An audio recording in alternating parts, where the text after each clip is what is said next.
मैं बात करने वाला हूँ खेसारी लाल यादव का एक गाना नहीं डिलीट हुआ है। क्या बोला तूने? एग्रीमेंट के बाद भी खेसारी लाल यादव का एक गाना डिलीट नहीं हुआ है, उसी के बारे में आज बात करने वाला हूँ। तो पहले तो आप खेसारी लाल यादव को फैन है तो वीडियो को लाइक शेयर कमेंट जरूर कर दे। अरे कहना क्या चाहते हो? मैं आप लोग को बता दूँ खेसारी लाल यादव का ग्लोबल म्यूजिक एक्शन से एग्रीमेंट चल रहा है। बाकी के सारे गाने उनका जो आ रहा था वो स्ट्राइक मार के बंद कर दिया गया, गाना डिलीट कर दिया गया ग्लोबल म्यूजिक जंक्शन की तरफ से।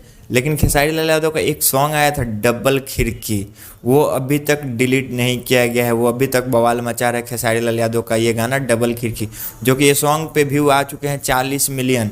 जो कि ये सॉन्ग आया था VR म्यूजिक यूट्यूब चैनल से ये सॉन्ग आया था, जो कि खेसारी लाल यादव के साथ निभाई थी रानी एक्टर, जो कि सिंगर में थे खेसारी लाल यादव और शिल्पी राज।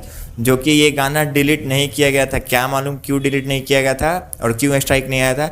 लेकिन खेसारी लाल यादव का ये गाना पे स्ट्राइक नहीं आया था, क्योंकि VR म्यूजिक से ग्लोबल म्यूजिक एक्शन का कोई संबंध नहीं है। लेकिन तब भी ये गाना डिलीट नहीं हुआ था और डिलीट नहीं किया गया था, स्ट्राइक भी नहीं मारा गया था ग्लोबल म्यूजिक जंक्शन की तरफ से। ये गाना पे कोई एक्शन नहीं लिया गया। खेसारी लाल यादव का ये गाना 40 मिलियन क्रॉस हो चुका है काफ़ी कम दिनों में। मिलते हैं अगले टॉपिक के साथ, तब तक के लिए धन्यवाद, बाय।